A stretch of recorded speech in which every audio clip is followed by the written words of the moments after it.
whatever we write, we make conscious. Actually, when you think about it, it's really amazing. So that usually our thoughts progress in loops, loops. And there is no escape to loops. You just keep thinking the same thought over and over again. Reflective journalism teaches is to get out of the loop simply by writing it down.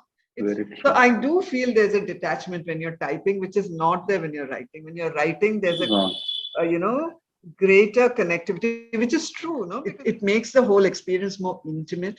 It also makes the experience more intense. You know what they say, that the crying baby gets the milk. The placid baby is not drawing attention to itself. So similarly, what's working in our lives don't draw attention. Now, I think what will set us apart as a leader is our ability to tap into that intuition. Absolutely. So I think pros and cons, brilliant point. I think if you just go mathematically pros and cons, we're not tapping into that intuition. So great point that the more we practice journaling, we can access that intuitive power within all of us. Because the beauty about writing is that you're bringing something new into the world that would never have existed except for you. That journaling allows us to, enter our minds and come in touch with the mind stuff, the thoughts and the emotions and even our reaction to physical sensations, which from my own experience is a world that many of us don't actually ever encounter. And it's my opinion that every single one of us should be doing this. I think it's part of our obligation as conscious human beings. There are a lot of my members of my community who struggle with journaling as a daily habit. Any piece of advice for them so that they really benefit from this activity?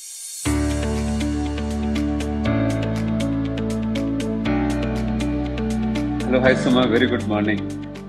Great to connect one-to-one with you after that last workshop on journaling.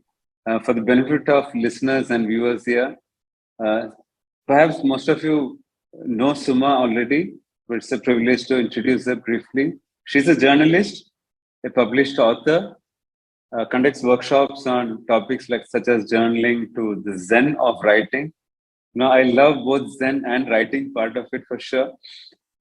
Was with Life Positive, the magazine. Those of you from my generation would definitely know about it. I used to be a subscriber to that magazine for a long time. She does a lot of workshops around these topics. And for me, what is more important, what resonates with me is she's also a spiritual seeker.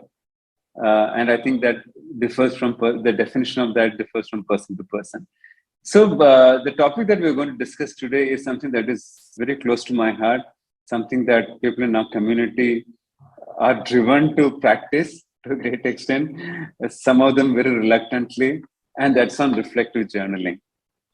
And we have with us Suma is an expert on this topic, and we have a lot of questions around that. So I have picked up a few questions from my community of alumni. These are professional coaches and corporate leaders and business owners. Some basic questions, Suma. So today we'll keep it more a very basic level of conversation, just to introduce the power of reflective journaling for all of us, whether you're a student, a veteran, a corporate leader, business owner, or an artist. Yeah, we all are artists, by the way. Yeah. So I have 3 questions inspired by the Simon Sinek model: the what, the why, and the how. Then I allow you to go on a free flow. Yeah. So what, according to you, Suma, is reflective journaling, or is there something else that you call it instead of the prefix reflective? It's the first time I've heard this term reflective journaling, and I really like it because journaling is very reflective in its nature, and that's basically the premise from which I operate when it comes to this workshop. That journaling allows us to enter our minds and come in touch with the mind stuff, the thoughts and the emotions and even our reaction to physical sensations, which from my own experience is a world that many of us don't actually ever encounter, because the mind is so focused. Our entire senses and everything are outward bound. and the mind is so focused on the outward world. I mean, I'm speaking from my own experience, because I know that before I had a spiritual awakening, I never ever entered that mind, that world of mind. But after that, I began to make inroads into it, and it was an amazing discovery what went on there to encounter yourself. So I think, Subash, reflective journaling is a very beautiful concept. Journaling in itself is reflective, and it's my opinion that every single one of us should be doing this. I think it's part of our obligation as conscious human beings, to do this. Suma, as conscious human being, we should do that. That is so deep. How conscious are we? Colleen spoke about bringing unconscious to the conscious. And my guru says, don't tell me I'm after all a human being. You are a human being. So what makes journaling powerful for a conscious human being? Yeah, it's a very simple but very amazing factor, Subash, that whatever we write, we make conscious. Actually, when you think about it, it's really amazing. So when you're writing, even if you're writing just the facts of your life, whatever the events of your life, even if you're writing, okay, so this friend came over and we had a discussion and it left me feeling rather uncomfortable or rather dissatisfied with my life. Let's say, just an example. Write that, and then you'll feel a little more comfort with that sense of dissatisfaction. Whatever the case may be, you tend to start feeling a little more comfortable with the whole thing. And that is actually the property of becoming conscious of whatever we've written. Once we've written something, we can't shy away from it. It's no longer unconscious, Yeah. And that is its great value. And the other thing I think that makes journalism or journaling or reflective journalism very powerful, journalism, Freudian slips, journaling very powerful is that usually our thoughts progress in loops, loops, and there is no escape to loops. You just keep thinking the same thought over and over again. Okay, certain things, why did this person say this to me? I'm so upset with this person. And you go into another loop and another loop, but it's always loops. What reflective journalism teaches is to get out of the loop simply by writing it down. It's just amazing. It's just amazing. When I write that I'm upset with so-and-so, or when I write I'm really feeling ashamed of having done this, those feelings no longer have an impact on us. We sort of feel released from these feelings. And I'm sure, Subash, you have experienced it, and I have also experienced that when we're going through emotional trauma or turmoil or disturbance of any nature, writing it down, let's say you've had a hot argument with somebody, writing it down immediately tranquilizes you. I'm not saying the issue was 100% over, but it's substantially over. It's sufficiently over for you to look at it afresh, and maybe gain a new perspective on it. Many times we actually see it very differently. After that immediate hot rage or hot whatever it is that blinds us, right? We can see nothing. It's like a wall. We can only see our emotions. So when we write it down, that wall actually sort of comes down, and then the wider vista is available to us. And then we can actually see maybe, or recognize that this person was going through a lot of difficulty at that moment. Emotional stuff was happening to him. Maybe he just let off steam, or maybe I myself am responsible because what I said was not very, appropriate either, or whatever. Very often I have found in my own life experience that more often than not, I can find the space where I have been responsible for the situation, where I have done or said something that has hurt the other, and then in response the other has hurt me. But I can't ignore the fact that I have contributed to this conflict. I find that when we do that, I find at least that I can no longer blame the other. Then I have to say, okay, ultimately I'm responsible. So do you mean to say that, I have two questions. The first question is, do you mean to say that when you actually write, it has to become conscious from an unconscious? Does it naturally progress to the conscious? Naturally progresses. Naturally. Okay. Of course, there is the other thing that you keep writing those loops. But I do believe that even if you write those loops, I do believe, I don't have any actual proof of it, But even if you write those loops, at some point, it's easier. It's much easier to become conscious when you're writing than when you're thinking. Thinking happens mostly at an unconscious level. It just goes on brrring inside our heads. We're doing things, we're doing this, we're doing that. And those thoughts are just, on looping. But when you're actually writing, which is in many ways a more conscious activity than thinking, then at some level, I do think that, I'd be happy to, if anybody would, volunteer to do this exercise, see whether just by writing you come out of the loop and actually look and say, oh, what's all this I'm writing, and oh my God, I'm being so reactive when I write all this, and and I have to look at my contribution to the whole thing. I do believe that it works. Sure.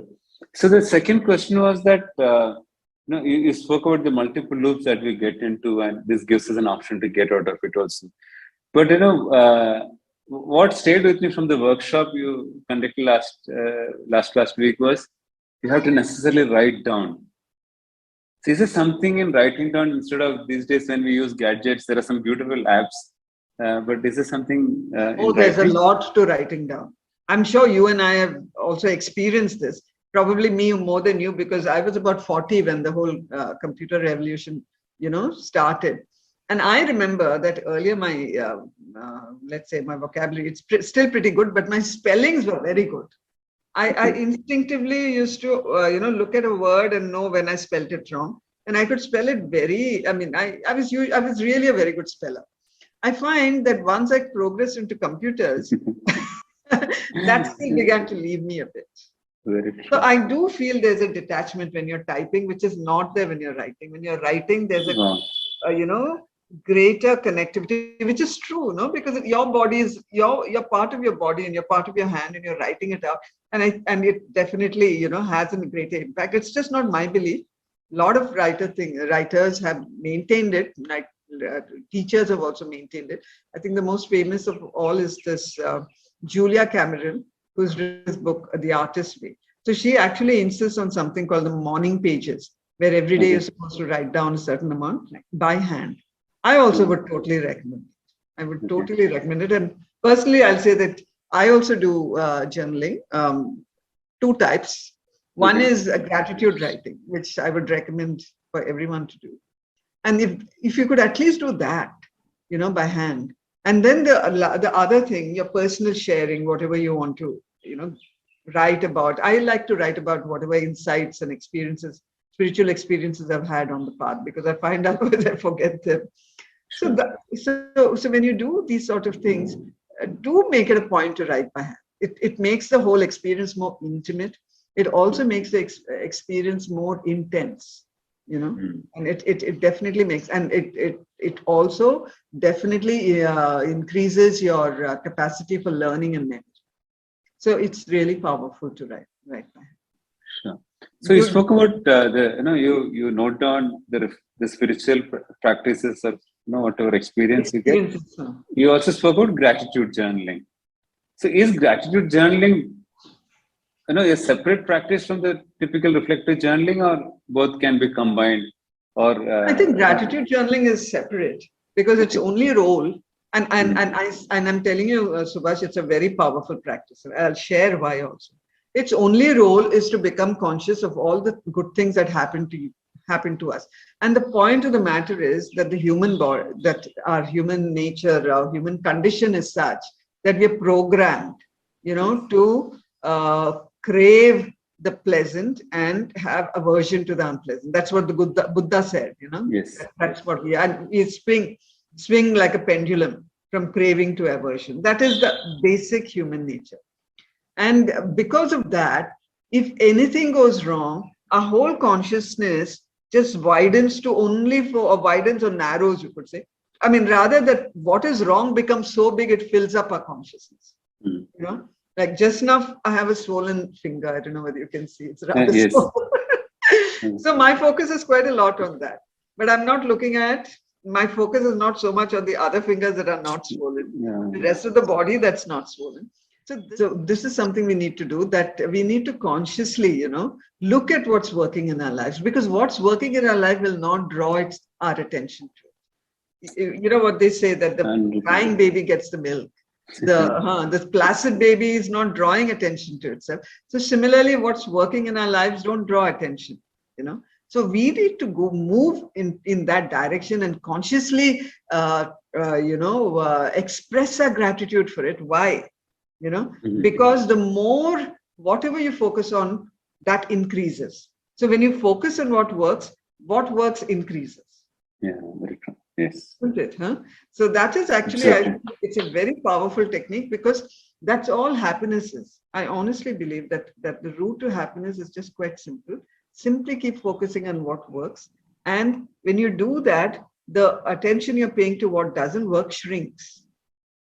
You know, so sooner more, and because whatever you're focusing on will increase, you will find that more and more time you're focusing on what's working, and what's not working is slowly shifting to the background, which is really the only spiritual practice we need, because overturning the human condition is what this journey is really all about, you know, overcoming. So what you focus grows. You know, there are various quotes in those lines. So gratitude journaling. What else? What are some of the other best practices? You know, when somebody chooses to start journaling every day, do's and don'ts. Actually, I find that journaling has multiple benefits and uses. One of the things I've also discovered is that, and not just me, anyone who's written journal, that once we, it also brings a lot of clarity to them. So I would say that many of us often are confused by, the next step, let's say. Our decision making is not an easy thing at all. I know many people, advocate writing down pros and cons, but I've never found that to be a very satisfying, way.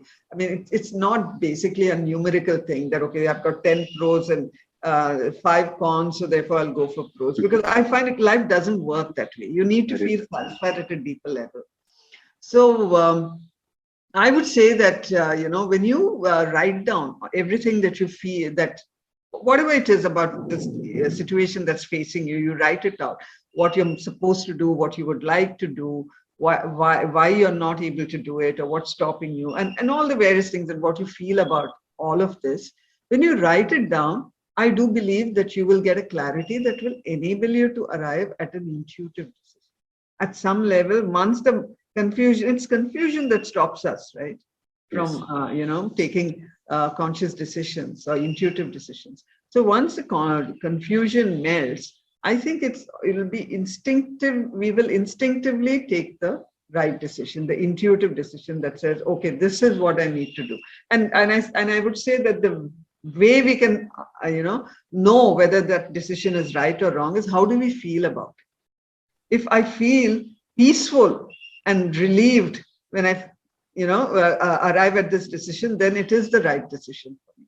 But if I'm continuing to be in turmoil or confusion, or, the mind is divided, then it's not the right decision. And very often we take the wrong decision for so many reasons. To placate others, we don't want to displease anybody, we don't know what to do. So, and every decision has consequences.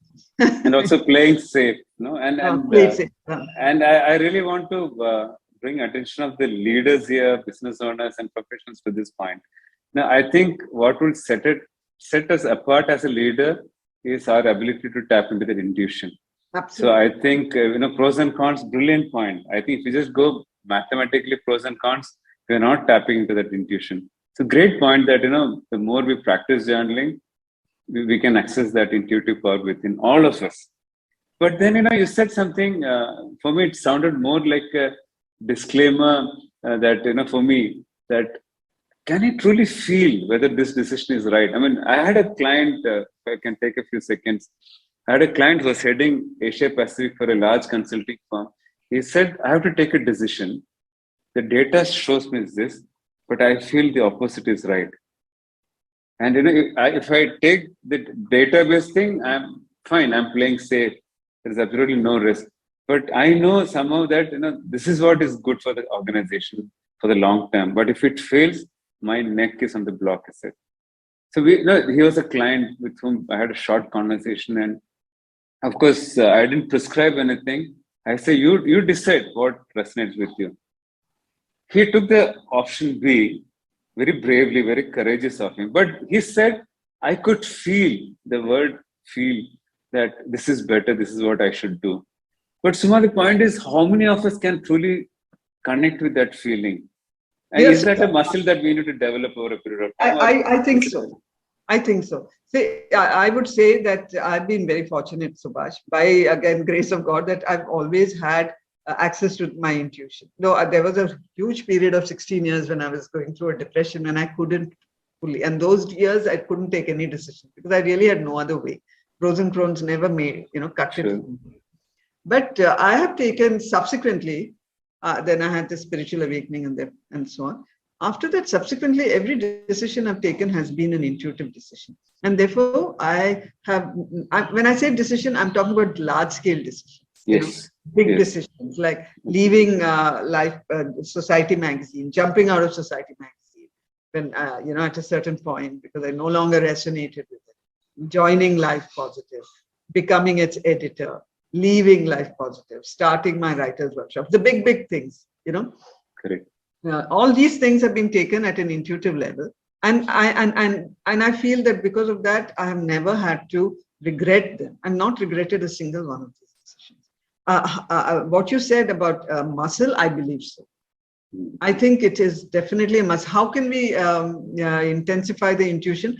First of all, by respecting it enough to tune into it. And then when we tune into it by following its orders, Sure. we say, okay, this, and I'm the first one to agree that it's not easy. Yes. Because, intuition can be merciless. It shows us things as we need to do. It forces us to take very uncomfortable decisions. But when we do that, we also find that a new path is opening. I mean, I believe that my life opened up the way it did because I had the courage to drop, let go of Society magazine, which was a very popular magazine at in my time, and very well known and prestigious and all the rest of it. And the courage to let go of that, even though I needed a job, I feel enabled me to move into a transition into a new way of life. Working with absolutely, sure. Being so aligned with the magazine, being so aligned with its mission, it opened up a whole new life for me. That intuitive decision making is very powerful, and it's not easy, but it's worth it. It's worth it. Even though it can be very difficult. See, our job on planet Earth is to grow. There is no other. It is not about making money or becoming famous or powerful. Even to some extent, it's not even about having family and children. Bring them up. So definitely that's part of the human, life. But the fundamental and most important thing is to grow as human beings. And once we are aware of that, and once we realize that that's my job, I think things get easier. Having said that, I will always say that if you've got kids, then whatever decision you take, you should keep that in mind as well. Yeah, because if you're going to take decisions that are going to invite, let's say, financial difficulties. Like my decision did bring me quite a bit of financial difficulties in the beginning, but it didn't matter to me because it was only I and my mother, and we both lived. My mother's passed away. We lived very simply. I didn't need much. But if I had kids, I might have had to think twice because they have not asked to be born, and you have an obligation to them. Very true. So these decisions have to be. But great point. So what I'm also picking up is intuition and also backed by courage. Something that is so relevant to a leader or a professional or someone who wants to grow. Brilliant point on why we are here. I want to spend a minute, Suma, also for you to share with us the zen of writing that you do. If you can please throw some light. Yes, thank you so much. Actually, the zen of good writing brings together two of my passions. Maybe the only two real passions I have. One is writing and the other is spirituality. Both mean the world to me. And I found that my own writing had changed enormously after I moved into the spiritual zone. I began to write from the heart. I began to practice vulnerable writing. And, and I find, and more than anything else, I think contrivance and pretension, I don't think I had much of that by the grace of God. But even whatever little I had went out of the window. So the writing was very simple, almost uncluttered. But it also had depth because of the fact that it was written from the heart, it was vulnerably. There was a deeper level of thinking also that went into it. And I found that this kind of writing really, resonated with the writer, with the reader. Yes. They began to love me, as a matter of fact, without ever having actually met me or anything like that. Yes. They began to love me. And and I wasn't writing it for that, but I realized how impactful it is. I found that they felt this lady we can trust, because she's not concealing anything about herself. She's just bearing herself to us. Therefore, we can trust her. And there was that sense of, and we can empathize with her and we can resonate with her, because what she's talking about, I also am going through to some extent. So there was an intimacy, I think, that began to happen between me and the reader. And I'm firmly of the conviction that that is the the deepest thing that can happen to a writer, when the reader feels intimate with you. So it's not that I only write about this, but this, I think, is the heart of the writing. But I also teach a lot of writing processes that have worked for me, like writing briefly is one thing I really resonate with, which means say the most maximum with the minimum words. Very true. And also writing simply and clearly. Very often I find, especially professional writers, tend to make a hoopla about lots of things that don't really, when you really examine it, there's nothing there. So I believe in, just getting past all that stuff, the special effects throw out of the window, and just say things, say what you mean. I honestly believe that good writing comes from good thinking and a good space from within. So to develop that good space is what the Zen of good writing is all about. So when I talk about good writing, I also really mean, coming from inner goodness as well. Sure. So those of you who are interested in developing writing, strongly recommended. And I feel every one of us, there is at least one story within us that need to be told. And I think a workshop like this, Zen of good writing, can definitely help. Now there's a clash of calendar, otherwise I would have jumped in this weekend myself. Yeah. One last question, Suma, before I let you go. There are a lot of my members of my community who struggle with journaling as a daily habit. Any piece of advice for them so that they really benefit from this activity? I think first of all, get into it rather. I by the way started a workshop on how to make writing a daily habit. So guys, join up for that. But one of the rules is make it very easy. Make it very easy. Maybe you just write one sentence to begin with. It's all right. You just write it. It shouldn't be difficult. So write a little and make it enjoyable. I would, in fact, I would also say that in my workshop, my Zen of Good Writing workshop, it's accompanied by 1 month of mentorship, where what I do is give a word and a sample sentence, and the writer is required to write a sentence. So just that one sentence, if you were to do, that itself you'd feel happy with, because the beauty about writing is that you're bringing something new into the world that would never have existed except for you. So write small, and even if you don't write, don't beat yourself up. It's quite okay. Please forgive yourself and restart. Just don't give up on yourself. Writing is the main important thing. And no matter how many times you fall, you pick up, dust yourself off, and get started again. And sooner or later, a habit will form. And also another thing is make it easy. Keep your journal accessible. Attach it to a habit that you've already formed, a daily habit. One thing that all of us have formed without any difficulty is eating, right? Eating. 4 meals a day or 3 meals a day. I mean, standard stuff, we're hardly likely to miss it. So if you can attach it to your, like after dinner, and, maybe after dinner, you have some rituals, whatever, have a walk or whatever. And after that, I will write my journal. Something like that will also help. Attach it to a habit that's already formed, a daily habit that's already formed. And then you're more likely to do that. And it can be done anytime, right? Not necessarily morning, evening. No. I find mornings anyway are very, very busy, tight. So then you're not likely to do it. And then, forget it. Whatever advantage we could have got out of the morning thing is cancelled by the fact that it's difficult to do it. So do it whenever you can, midnight, or whenever whenever there's time available to you, do it. And don't push yourself to write every day also so much. If you can, that's wonderful. But form the habit gradually. Just never give up. That was all I was. Yeah. And I think that much we owe to every one of us. On that note, Sumas catching a flight today. I hope to invite you for a detailed discussion on Zen of good writing and other topics. Thank you once again for this short conversation. I walk away with a lot of insights. I'm sure our listeners would too. Have a safe flight and see you soon. Bye-bye. Thank you so much, Subash. Enjoyed our conversation. Thanks for Same having here. me. Thank you. Bye-bye. Take care. Bye-bye.